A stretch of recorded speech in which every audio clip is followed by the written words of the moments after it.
Los Tres Mosqueteros, Alejandro Dumas, capítulo 60, en Francia.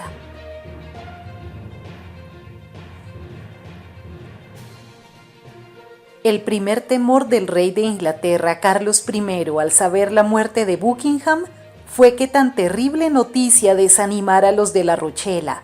Trató, según dice Richelieu en sus memorias, de ocultarla todo el tiempo posible, haciendo cerrar los puertos de su reino y teniendo el mayor cuidado de que no saliera ningún buque hasta que hubiera partido la armada que preparaba Buckingham. A falta del valido, se encargó de custodiar por sí mismo las salidas.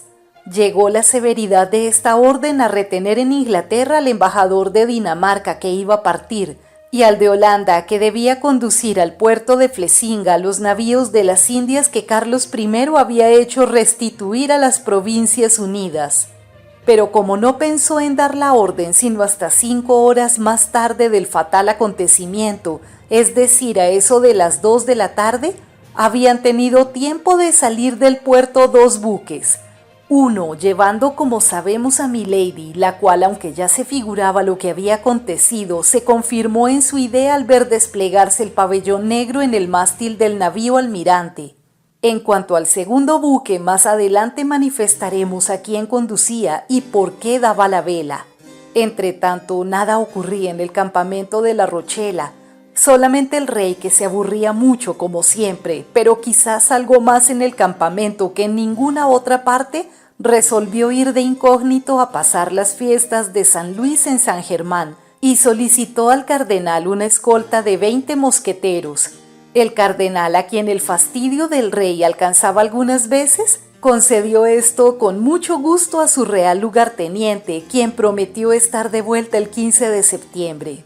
Treville, prevenido por su eminencia, hizo su maleta, y como sin conocer el verdadero motivo sabía el vivo deseo y aún la gran necesidad que sus amigos tenían de regresar a París, los eligió para que formaran parte de la escolta. Los 4 jóvenes supieron la noticia un cuarto de hora después que el señor Treville, pues ellos fueron los primeros a quienes la participó. Entonces D'Artagnan supo apreciar el favor que le había concedido el cardenal haciéndole pasar a los mosqueteros. Sin estas circunstancias se hubiera visto precisado a quedarse en el campamento mientras que sus compañeros partían. Más adelante veremos que esta impaciencia por regresar a París era causada por el peligro que debía correr la señora Bonacieux al encontrarse en el convento de Bethune con Milady, su enemiga mortal.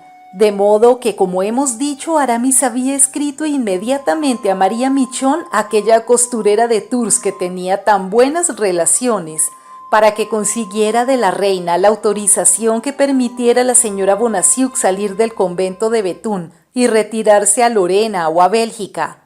La respuesta no se hizo esperar mucho. 8 o 10 días después, Aramis recibió esta carta. Mi querido primo, te envío la autorización de mi hermana para poder sacar a nuestra doncella del convento de Bethune, cuyo aire crees que no es bueno para ella.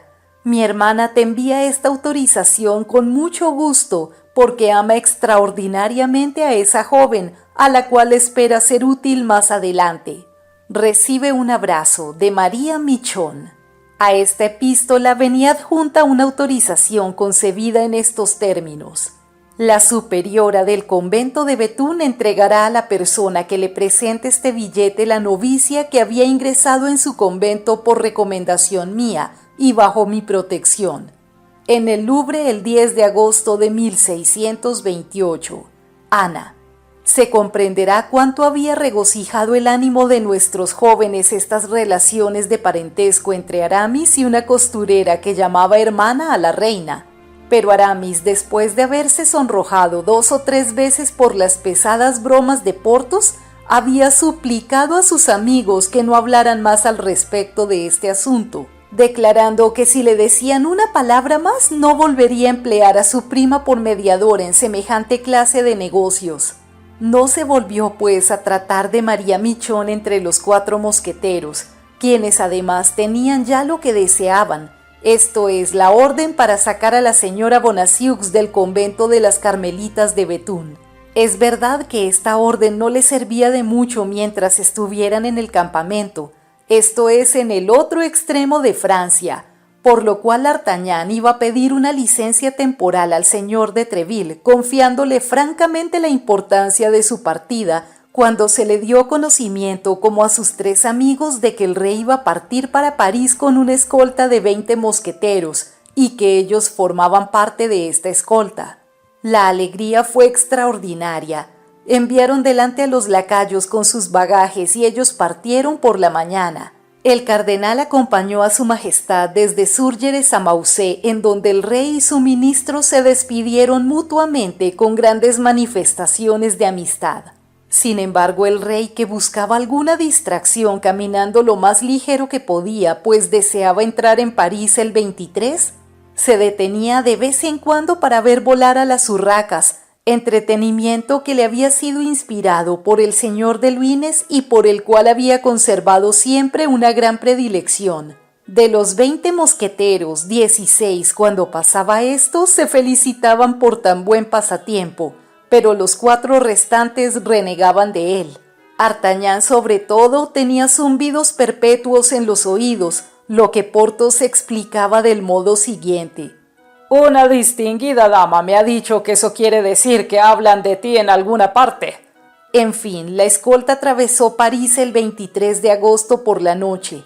El rey dio las gracias al señor de Treville y le autorizó dar licencia a sus hombres por 4 días con la condición de que ninguno de los favorecidos apareciera en ningún sitio público, bajo pena de la Bastilla. Los 4 primeros que consiguieron la licencia, como se puede suponer, fueron nuestros 4 amigos. Aún hay más. Athos obtuvo de Treville 6 días en vez de 4, y además 2 noches, pues partían el 24 a las 5 de la tarde y por condescendencia Treville alargó la licencia hasta el 31 por la mañana. «¡Qué diantre!», decía D'Artagnan, que como no se ignora no dudaba jamás de nada. «Me parece que nos vemos demasiado embarazados para una cosa tan sencilla. En 2 días, aunque sea reventando 2 o 3 caballos, poco me importa, tengo dinero. Llego a Betún, le doy la carta de la reina a la superiora y traigo el querido tesoro que voy a buscar, no a Lorena ni a Bélgica, sino a París, donde quedará bien oculto, sobre todo mientras el cardenal esté en la Rochela. Además, cuando volvamos de la campaña, mitad por la protección de su prima y mitad en favor de lo que hemos hecho personalmente por ella, alcanzaremos de la reina lo que queramos. Quédense aquí, no se fatiguen inútilmente. Planchet y yo podemos desempeñar perfectamente una expedición tan sencilla». A esto contestaba tranquilamente Athos: «Nosotros también tenemos dinero, pues no me he bebido aún el resto del diamante, y Porthos y Aramis no lo han gastado tampoco. Nosotros reventaremos también 4 caballos, lo mismo que 1. Pero reflexiona, D'Artagnan», añadió con voz tan sombría que su acento hizo estremecer al joven. «Piensa que Betún es una ciudad donde su eminencia ha citado a una mujer que por donde quiera que va arrastra la desgracia en pos de sí. Si no tuvieras que habérsela más que con 4 hombres, te dejaría ir solo, pero es con esa mujer y debemos ir los 4. Dios permita que con nuestros 4 criados compongamos un número suficiente». «Me espantas, Athos», exclamó D'Artagnan. «¿Qué temes?» «Todo», respondió Athos. D'Artagnan examinó los semblantes de sus compañeros, que como el de Athos tenían impresa la huella de una profunda inquietud, y continuaron su camino lo más rápido que era posible a los caballos, sin añadir ni una palabra. Entraron en Arras el 25 por la tarde, y al apearse en la posada El Rastrillo de Oro para beber un vaso de vino, un caballero salió del patio de la posta donde acababa de cambiar caballo, siguiendo al galope con otro de refresco el camino de París. En el momento en que salía por la puerta cochera, el viento entreabrió la capa con que iba cubierto, a pesar de estar en el mes de agosto, y levantó su sombrero, que el viajero retuvo con la mano y luego se caló hasta los ojos. D'Artagnan, que tenía la vista fija en aquel hombre, se estremeció y dejó caer el vaso al suelo. «¿Qué tiene, señor?», dijo Planchet. ¡Oh, señores, vengan y miren! ¡Mi amo se pone malo! Los tres amigos acudieron y vieron que Artagnan, en lugar de hallarse malo, corría hacia su caballo. Le detuvieron en el dintel de la puerta. ¿A dónde diablos vas de ese modo?, le preguntó Athos. ¡Es él!, exclamó Artagnan, pálido de cólera y con la frente llena de sudor. ¡Es él! ¡Déjenme alcanzarlo! ¿Pero quién?, preguntó Athos. ¡Mi hombre! ¿Quién? ¡Ese maldito hombre, mi genio malo! Siempre lo encuentro cuando me amenaza alguna desgracia. El que acompañaba a la terrible mujer cuando la vi por vez primera. El que yo buscaba el día que provoqué a nuestro amigo Athos. El que encontré el mismo día en que fue raptada la señora Bonacieux. El hombre de Meung, en fin. Lo he visto, es él. Le reconocí cuando el viento entreabrió su capa. ¡Qué diantre!, dijo Athos pensativo. ¡A caballo, señores, a caballo! Sigámosle que le podemos alcanzar. Querido, dijo Aramis, reflexiona que va en dirección opuesta a la nuestra, que lleva un caballo descansado y que los nuestros están fatigados. Por consiguiente, los reventaremos antes de haber conseguido alcanzarlo. caballero!, gritaba un mozo de postas corriendo detrás del desconocido. Señor! ¡Tome este papel que se le ha caído de su sombrero! Muchacho, dijo Artagnan, te doy medio doblón por ese papel. ¡A fe mía, caballero! ¡Se lo cedo de muy buena gana!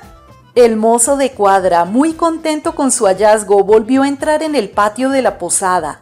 Artagnan desdobló el papel. ¿Qué dice?, preguntaron sus amigos. Tan solo una palabra. Sí, dijo Aramis. Pero es el nombre de una ciudad o de un pueblo. Armentières, leyó Porthos. ¿Armentières? No conozco ese nombre. Este nombre está escrito por ella, dijo Athos. Vamos, guardemos cuidadosamente este papel, dijo Artagnan. Quizá no pierda mi medio doblón. ¡A caballo, amigos míos! Y los cuatro compañeros partieron al galope hacia la ciudad de Bethune.